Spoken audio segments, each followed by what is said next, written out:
우리에게 주시는 하나님의 말씀은 열왕기상 18장 20절에서 40절의 말씀입니다. 구약 성경 547쪽입니다. 열왕기상 18장 20절에서 40절의 말씀입니다.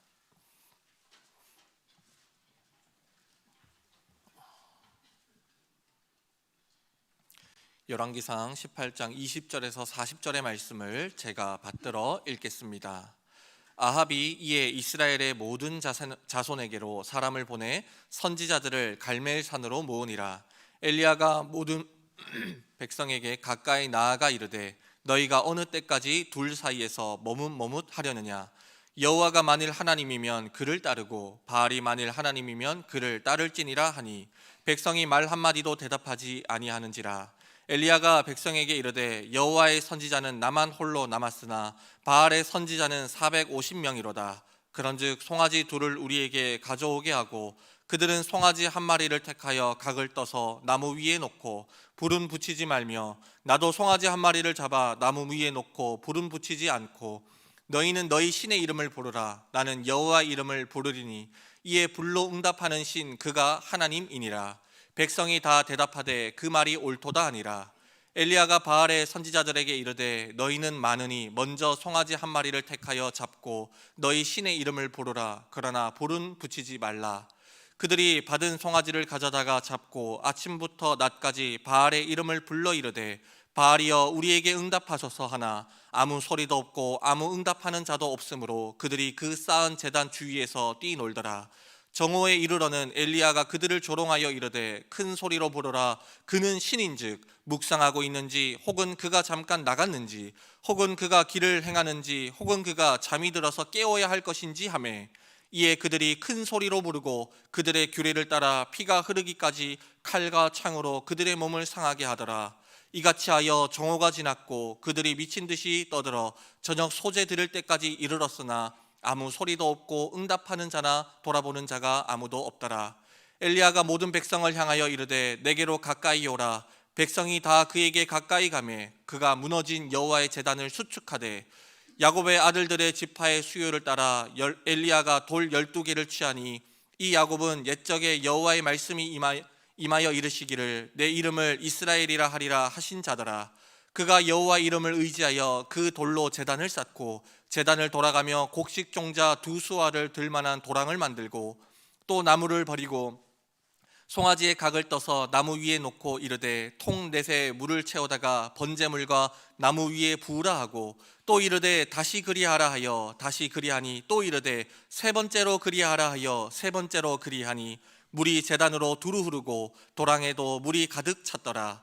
저녁 소재 들을 때에 이르러 선지자 엘리야가 나아가서 말하되 아브라함과 이삭과 이스라엘의 하나님 여호와여 주께서 이스라엘 중에서 하나님이신 것과 내가 주의 종인 것과 내가 주의 말씀대로 이 모든 일을 행하는 것을 오늘 알게 하옵소서. 여호와여 내게 응답하옵소서. 내게 응답하옵소서. 이 백성에게 주 여호와는 하나님이신 것과 주는 그들의 마음을 돌이키심을 알게 하옵소서 하매 이에 여호와의 불이 내려서 번제물과 나무와 돌과 흙을 태우고 또 도랑의 물을 핥은지라. 모든 백성이 보고 엎드려 말하되 여호와 그는 하나님이시로다. 여호와 그는 하나님이시로다 하니 엘리야가 그들에게 이르되 바알의 선지자를 잡되 그들 중 하나도 도망하지 못하게 하라 하매 곧 잡은지라. 엘리야가 그들을 기손 시내로 내려다가 거기서 죽이니라. 아멘. 갈멜산의 엘리야라고 하는 제목으로 하나님의 말씀 선포하겠습니다. 이삭의 우화에 박쥐 이야기가 나오고 있습니다. 오래전에 날짐승과 들짐승 사이에 큰 전쟁이 벌어졌습니다. 옆에서 구경하고 있던 박쥐가 들짐승이 이길 것 같으면 옆에 슬그머니 가서 자신의 앞발을 보여주면서 나도 당신들과 같은 편이다 라고 이야기했습니다. 그러다 날짐승이 우세할 것 같으면 그 옆에 슬그머니 가서 날개를 보여주며 나도 같은 편이다 이야기했습니다. 그 후 양쪽 편이 평화조약을 체결하면서 박쥐의 기회주의적 행태가 들통나게 되었습니다. 결국 박쥐는 어느 편에서도 들지 못하고 따돌림을 당했고 그때부터 동굴 같은 어두컴컴한 곳에 지내게 되었다고 하는 이야기입니다. 자, 오늘 본문에도 비슷한 이야기가 나옵니다. 북이스라엘의 아합 왕이 통치하던 시절, 그때 북이스라엘에서 활동하던 선지자는 엘리야 선지자였습니다. 그 시대 이스라엘은 하나님을 떠나 바알을 섬기게 되었습니다. 광야 생활을 할 때는 여호와 하나님의 도우심이 필요했지만은 이제 가나안 땅에 정착하면서부터는 풍요의 신, 비의 신, 바알신을 섬겨야 된다고 생각했습니다. 참다 못한 우리 하나님께서 3년 6개월 가뭄을 내리셨습니다. 백성은 도탄에 빠졌고 백성들의 민심은 흉흉해졌습니다. 그런데 한심한 것은 아합과 이스라엘 백성들이 완전히 거꾸로 생각하고 있었다고 하는 사실입니다. 하나님이 진노하신 것인데 엉뚱하게도 바알신이 진노했다라고 착각하고 있었습니다. 하나님의 징계로 받아들여야 회개하고 바알신에게서 멀리 벗어날 수 있었을 텐데 거꾸로 바알신이 진노하고 있다라고 생각하고 있으니까 더욱더 바알신에게로 가까이 가는 것이었습니다. 자, 이런 상황에서 엘리야가 나서서 바알과 아세라 선지자 850명과 치열한 영적 전투를 벌여서 살아계신 하나님을 증거하였습니다. 우리가 신앙생활을 하면서 가장 중요하게 생각해야 할 것이 하나 있습니다. 그것은 바로 신앙의 순수성이라고 하는 것입니다. 박쥐처럼 회색 신앙이 되어서는 안 되는 것입니다. 그래서 성경은 신앙생활을 부부 관계로 비유하곤 합니다. 부부 관계에서 가장 중요한 것이 무엇이겠습니까? 순수 아니겠습니까? 순결인 것입니다. 신앙생활에서도 이 순결성은 무엇보다 중요합니다. 오늘 이 시간 말씀을 통하여서 우리 자신의 신앙을 점검해보고 순결한 신앙 회복하시기를 주님의 이름으로 축복합니다. 첫째, 백성이 머뭇거리는 이유입니다. 21절입니다. 엘리야가 모든 백성에게 가까이 나가 이르되 너희가 어느 때까지 둘 사이에서 머뭇머뭇하려느냐? 여호와가 만일 하나님이면 그를 따르고 바알이 만일 하나님이면 그를 따를지니라 하니 백성이 말 한마디도 대답하지 아니하는지라. 백성들이 머뭇거립니다. 여호와 하나님을 선택할 것인지 아니면 바알을 선택할 것인지 머뭇거리는 겁니다. 그런데 이상할 것 없습니다. 살아계신 하나님을 경험하기 전 명목상 그리스도인의 모습이 이와 같기 때문입니다. 오늘날 명목상 그리스도인들은 여호와가 참 하나님인지 무신론적 진화론이 진리인지 머뭇거립니다. 창세기 1장 1절에 보면 태초에 하나님이 천지를 창조하시니라. 자, 이 말씀을 교회에 오면 믿어지는데 학교 가면 믿어지지 않는 겁니다. 왜 그럴까요? 살아계신 하나님을 직접 체험한 경험이 없기 때문에 그런 것입니다. 그런데 하나님은 하나님을 체험하고 나면 이스라엘 백성들이 이렇게 달라집니다. 39절입니다. 모든 백성이 보고 엎드려 말하되 여호와 그는 하나님이시로다. 여호와 그는 하나님이시로다 하니, 이렇게 정확하게 기적을 체험하고 난 이후에, 하나님의 임재를 체험하고 난 이후에 이스라엘 백성들은 자신들의 입으로 하나님은 살아계신 하나님이시다 고백하기 시작했습니다. 한 걸음 더 나갑니다. 40절입니다. 엘리야가 그들에게 이르되 바알의 선지자를 잡되 그들 중 하나도 도망하지 못하게 하리라 하며 곧 잡은지라. 엘리야가 그들을 기손 시내로 내려다가 거기서 죽이니라. 여러분, 그렇습니다. 말로 고백할 뿐만 아니라 그들이 행동하며 나섰습니다. 그들이 하늘처럼 받들었던 이방 선지자들을 죽이기 시작한 것입니다. 하나님의 불을 체험한 것은 이토록 중요한 것입니다. 오순절 마가 다락방의 성령님의 역사가 왜 중요합니까? 그들이 성령님을 체험하고 난 이후에, 하나님의 임재를 직접 보고 난 이후에는 그들의 삶이 완전히 달라졌습니다. 제자들이 얼마나 급쟁이였습니까? 그런데 성령 체험을 하고 난 이후에는 그들의 목숨을 초계처럼 내던지며 흔들리지 않았습니다. 머뭇거리지 않을 수 있었던 것입니다. 유명한 수학자 파스칼은 31세 때까지는 그저 그렇게 신앙생활을 했던 사람이었습니다. 집안이 가톨릭 집안이어서 그렇게 냉랭하게 신앙생활을 했던 사람이었는데 31세 때 성령님의 체험을 하게 되었습니다. 하나님의 임재를 체험하게 되었습니다. 너무나 놀랍고 위대한 체험이었습니다. 그는 그때 그 체험을 잊지 않기 위하여서 그때 그 체험을 양피지에 글을 옮겨 적었습니다. 그리고 그 양피지를 평소에 자주 있던 외투에 바느질을 해서 늘 그것을 품에 품고 다녔다고 이야기합니다. 그중 일부를 소개하겠습니다. 아브라함의 하나님, 이삭의 하나님, 야곱의 하나님, 철학자와 학자의 하나님이 아닙니다. 감격, 확신, 기쁨, 평화, 예수 그리스도의 하나님, 예수 그리스도의 하나님, 나의 하나님, 그리고 너의 하나님, 너의 하나님은 나의 하나님이 되리라.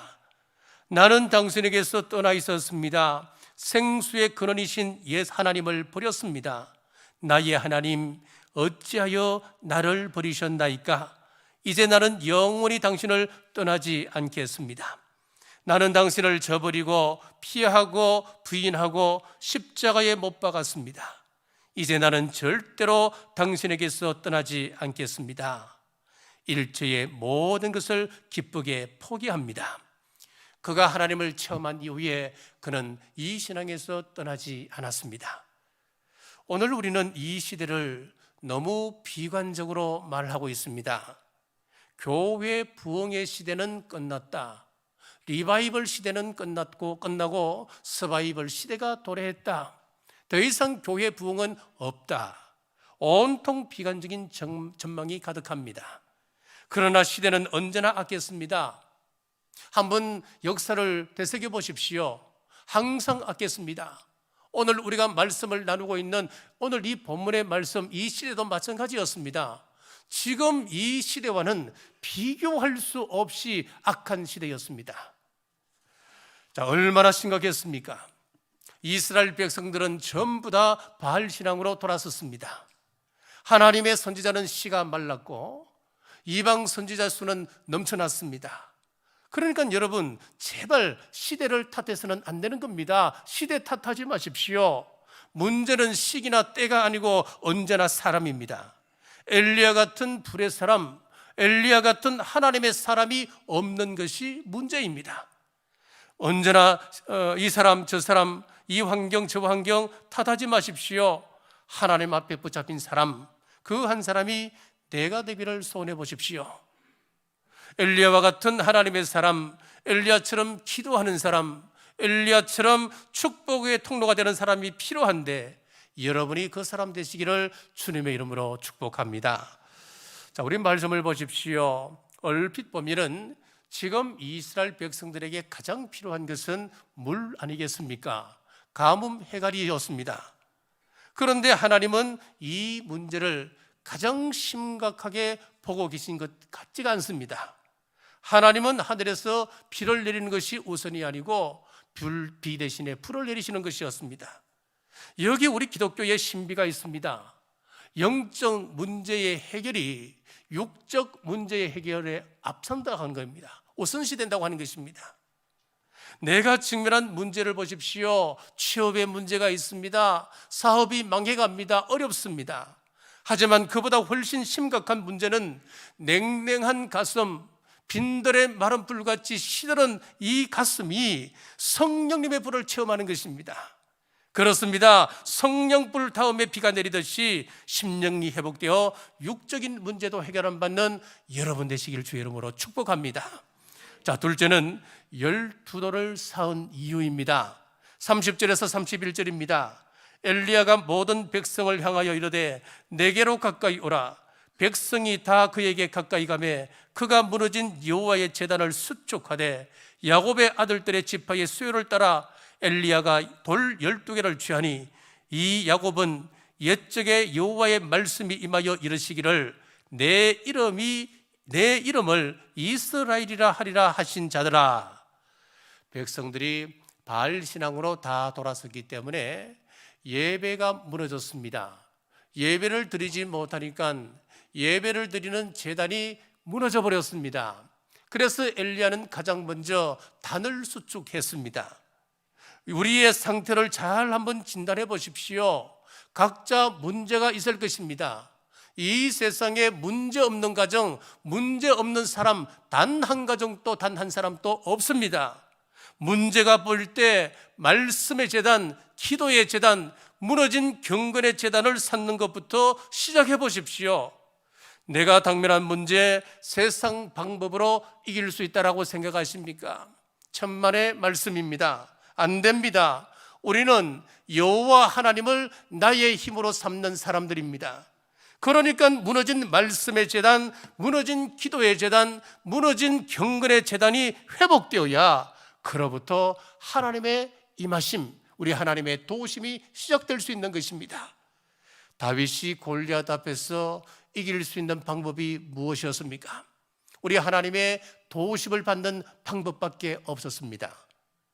하나님의 도움을 받는 방법이 무엇입니까? 기도의 재단입니다. 말씀의 재단을 회복하는 것입니다. 자, 엘리야가 돌로 재단을 샀습니다. 엘리야는 10개의 지파가 소속되어 있는 북이스라엘에서 활동하는 선지자였기 때문에 그가 재단을 쌓을 때에 10개 돌을 가지고 쌓아도 충분하지 않겠습니까? 그런데 10개 돌이 아니라 12개 돌을 가지고 재단을 쌓는 것이었습니다. 31절을 다시 읽겠습니다. 야곱의 아들들의 지파의 수요를 따라 엘리야가 돌 12개를 취하니, 여기서 돌 12개라고 하는 것은 이스라엘의 12지파를 이야기합니다. 이스라엘은 남유다와 북이스라엘, 당시에는 완전히 분단된 나라였기 때문에 정치적으로는 완전 별개의 나라입니다. 그런데 엘리야는 남유다의 2개 지파까지 합쳐서 12개 돌을 가지고 제단을 쌓는 것이었습니다. 이 말씀은 오늘 우리 한국에 주시는 말씀이라 믿습니다. 우리는 과거 이스라엘 백성들처럼 남과 북이 분단되어 있는 나라가 되었습니다. 그래서 우리 많은 기독교인들 기도 제목 가운데 평화 통일을 위한 기도 제목이 들어가는 겁니다. 지금 북한 땅에는 교회 재단이 무너졌습니다. 무너진 북한 교회를 위해서 우리는 기도해야 합니다. 북한을 위하여 기도하지 않는다면 북이스라엘 지파 수만큼만 돌을 쌓는 것과 똑같은 것입니다. 지금 북한의 실상을 보십시오. 전 세계에서 유일하게 인간을 신으로 숭배하는 나라입니다. 평양이 어떤 곳이었습니까? 대부흥운동이 일어난 곳, 동방의 예루살렘이라고 하는 별명이 붙었던 곳이었습니다. 당시에 이 나라와 이 민족을 위하여 눈물 뿌리며 피 뿌리며 기도했던 수많은 선진들이 있었던 곳이 평양이었습니다. 하지만 지금은 서방 언론들에게 종교의 자유가 있는 양 포장하려는 선전용 가짜 교회만 있을 뿐입니다. 그러나 인권이 박탈된 메바란 그 땅에 아직도 기도하는 사람들이 있습니다. 지하 교회에서, 가정에서 눈물 뿌리며 몰래 기도하는 성도의 수가 20만 명 정도가 된다고 추산하고 있습니다. 성경이 없어서 손으로 필사하여 성경을 읽고, 찬송가가 없어서 찬송가 가사를 듣고 그것을 노트에 적어서 노래를 부릅니다. 마음 놓고 예배할 수도 없고 큰 소리 내어 기도할 수 없습니다. 가정교회가 근근히 명맥을 유지하고 있습니다.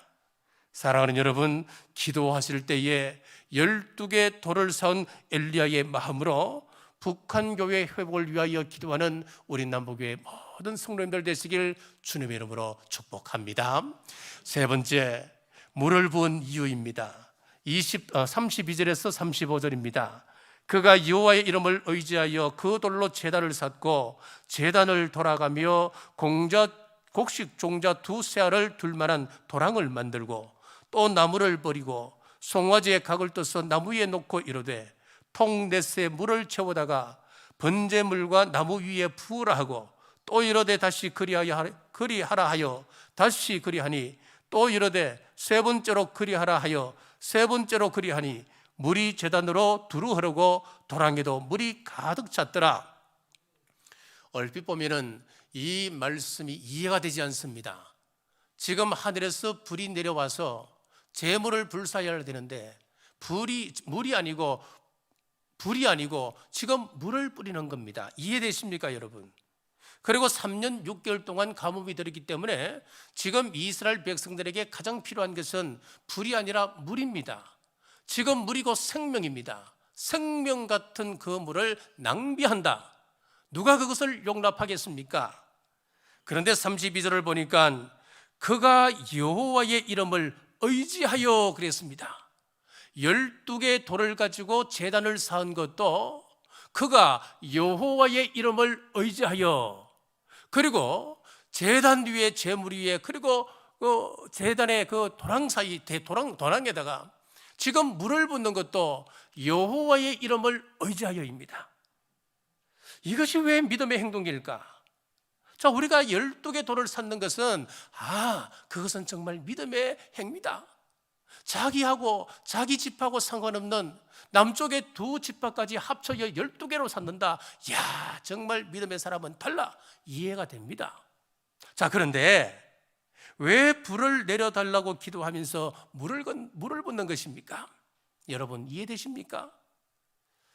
자, 미국 캘리포니아 주에는 9월에서 10월이 되면 대형 산불이 연례 행사처럼 일어나고 있습니다. 미국 캘리포니아는 3월달이 되면 건기가 시작되는데 그때부터 9월, 10월까지는 비 한 방울, 이슬 한 방울 내리지가 않는답니다. 그 가운데 또 따가운 그 여름이 있잖아요. 여름을 거치면서 초목들에게는 수분이 다 증발됩니다. 딱 타기 좋은 마른 장작처럼 변하게 된다고 합니다. 물론 방화도 있겠죠. 그런데 대부분의 불은 자연 발화라고 이야기합니다. 바람이 불면 나무끼리 서로 부딪혀서 불이 나게 되는 것입니다. 그럼 보십시오. 이스라엘 땅에 3년 6개월입니다. 5, 6개월이 아니에요. 3년 6개월입니다. 비가 오지 않았습니다. 나무들 상태는 바싹 말랐습니다. 지금 제단 위에 올라있는 나무도 말랐습니다. 그러므로 그 제단 위에 올라가 있는 나무 장작 또한 서로 부딪히면서 불을 일으킬 수 있다. 그것이 아니라고 이야기할 수는 없는 거예요. 그러면 하나님께서 불을 내려주셨음에도 불구하고 백성들 사이에는 아니다. 나무들끼리 부딪혀서 지대로 발화한 거야. 충분히 그렇게 이야기할 수 있지 않겠습니까? 그렇기 때문에 누구도 항변하지 못하도록 봐라, 내가 지금 물을 붓는다. 엘리야가 모든 백성들이 보는 앞에서 데모하고 있는 거예요. 데모스트레이션을 하고 있는 거예요. 봐라, 내가 물을 붓는다. 봐라, 나무들끼리 부딪혀서 발화할 일은 앞으로 전혀 없을 것이다. 그래서 불이 날 가능성을 제로로 만들어버립니다. 저 같으면 그럴 것 같아요. 아이고 하나님, 두렵습니다. 염려됩니다. 나무 장작들끼리 부딪혀서라도 불이 나면 좋겠습니다. 충분히 그럴 것 같습니다. 그런데 엘리야는 그 물을 다 부었습니다. 무엇을 믿었기 때문일까요?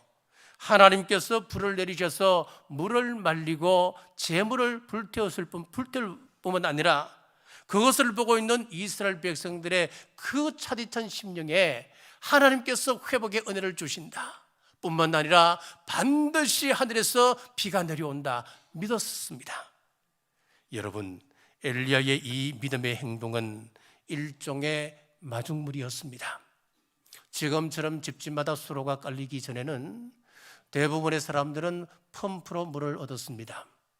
펌프질을 하여 물을 얻기 위하여서는 그 펌프에다가 먼저 뭘 합니까? 물 한 바가지를 부어야 합니다. 그때 물을 마중물이라고 이야기합니다. 성경에는 이 마중물 원리가 나오고 있습니다. 오병이어 기적에 이 마중물 원리가 나오는데 그 아이가 가지고 있었던 것은 무엇이었습니까? 아무것도 없습니다. 그 빈들에는 보리떡 5개와 물고기 가진 이 소년이 자기 혼자 먹기도 아깝고 부족할 텐데 그것을 바쳤습니다. 전부를 드렸습니다. 그랬더니 남성 5,000명이 먹고 하나님께서 12광주리를 채워주시는 것이었습니다. 이게 성경의 원리입니다. 지난주에 엘리야를 공개했던 사르밧 과부 기억하시죠? 그가 먹을 수 있었던 것, 남아있었던 것이 무엇이었습니까? 한 끼밖에 없었습니다. 한 끼 떡을 구워 먹을 수 있는 가루와 기름 조금밖에 없었습니다. 그것 내 혼자 내가 먹기도 아까운 것 아니겠습니까? 그런데 그것을 요리하여 엘리야에게 바쳤더니만 엘리야가 그 가정에 머무는 동안 그들은 굶주리지 않을 수 있었습니다. 오늘 엘리야를 통하여 우리 하나님의 음성을 듣기를 바랍니다. 하나님이 우리에게 헌신을 요구합니다. 참 미안하죠. 우리 하나님은 우리의 헌신이 필요한 분이 아니에요. 그런데 우리에게서 헌신을 요구합니다. 마중물을 요구하고 계신 것입니다. 내가 작은 섬김을 드렸더니 우리 하나님께서는 큰 면류관을 예비하십니다. 하나님은 물질이 필요한 분이 아니신데 우리에게서 물질을 요구하십니다. 내가 가진 물질이 아깝지만은 내가 말씀을 의지하고 말씀을 믿는 마음으로 그것을 하나님 앞에 드렸더니 30배, 60배, 100배로 채워주시고 궁극적으로는 우리의 모든 것을 책임져 주시는 것입니다.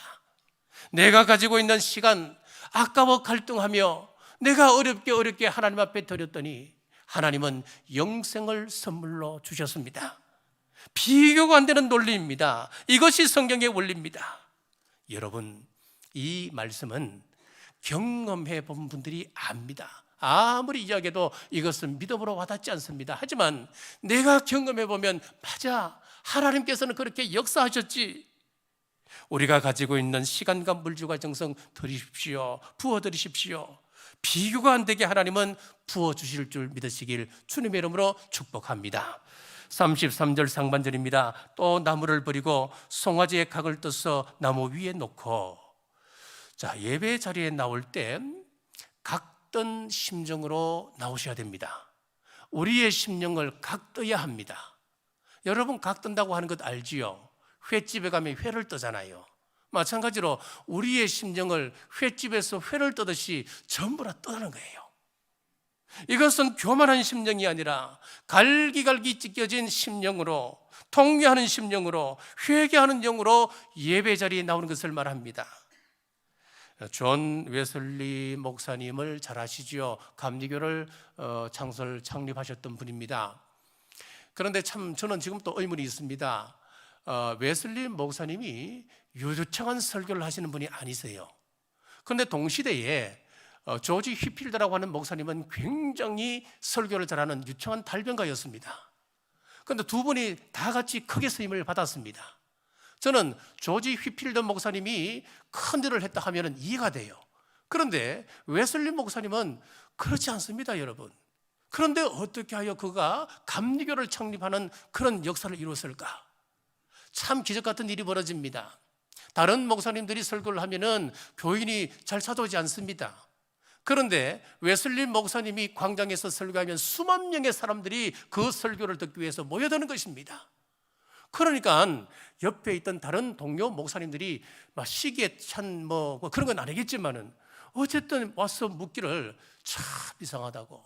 어떻게 당신이 설교를 하면 이렇게 많은 사람이 올 수 있냐고. 그때 웨슬리 목사님이 이렇게 이야기했습니다. 내가 강단에서 설교하면은 성도들은 내가 재물에 불타는 그 모습을 바라보기 위해서 오는 것이지요. 그렇게 이야기했습니다. 무슨 이야기입니까? 웨슬리 목사님은 강단에 설 때마다 자기가 재물된 심정으로, 재물된 믿음 가지고 그가 하나님 앞에 섰다는 이야기입니다. 사랑하는 여러분, 오늘 이 자리에 나오실 때에 교만한 마음으로 오셨습니까? 여전히 정죄하는 마음을 품고 오셨습니까? 하나님 앞에 제물되시길 바랍니다. 하나님 찾으시는 각던 마음 산 제물 되시기를 주의 이름으로 축복합니다. 말씀을 맺겠습니다. 토미 텐이라고 하는 목사님의 말씀을 인용하겠습니다. 나는 지난날 하나님을 만났다는 사연을 읽기에 지쳤다. 내 살아생전 어디서든 하나님이 임하시는 것을 보고 은사 받았습니다. 은사 체험했습니다. 과거에 내가 이러이러한 놀라운 체험을 했습니다. 과거에 이런 내가 헌신을 했습니다.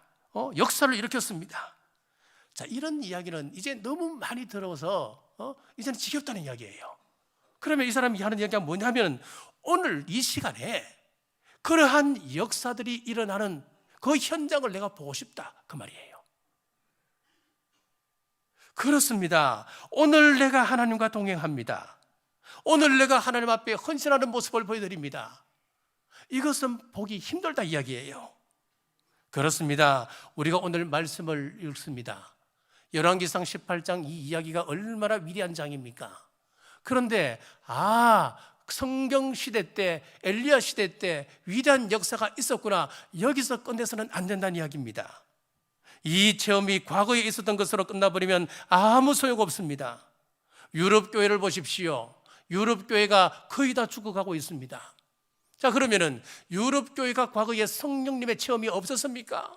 아니에요. 굉장한 성령님의 역사가 있었고 한때 세계 선교를 주도하던 그런 나라였습니다. 지금 내가 그 지도서 직분 받은 것 아닙니다. 공로가 있어서도 아닙니다.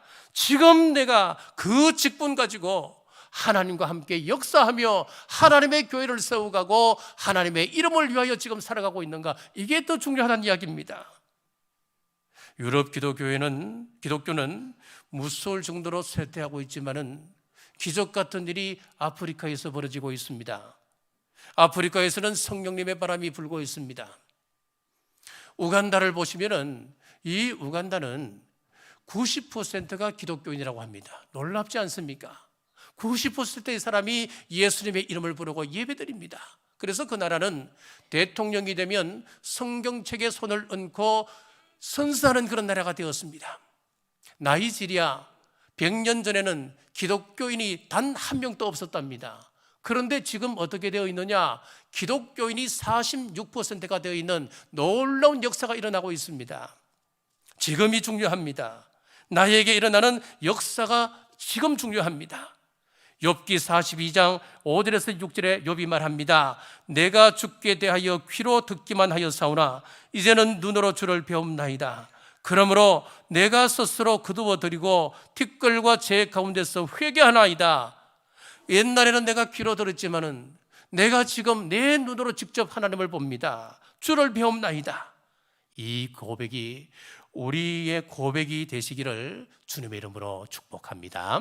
기도하겠습니다. 하나님, 오늘 엘리야를 통하여 말씀하심을 감사합니다. 아버지, 무너진 말씀의 제단, 무너진 기도의 제단, 무너진 경건의 제단, 이제는 회복하기 원합니다. 엘리야가 제단에 물을 부은 것은 불을 내려 태우리라고 하는 믿음이 있었기 때문입니다. 마중물이었습니다. 마중물을 요구하시는 주님의 요구에 아까워서 내 시간과 물질을 드리지 못합니다. 주님, 오늘 말씀이 우리에게 도전이 되기를 원합니다. 하나님께 부어드리고 하나님의 놀라운 축복을 누리게 하여 주옵소서. 엘리야는 북이스라엘에 속했지만은 12지파가 다 영적 주님의 자손임을 알고 12돌로 제단을 쌓았듯이 북한의 교회들이 회복되도록 역사하여 주옵소서. 다시 오실 예수님 이름으로 간절히 기도드리옵나이다. 아멘.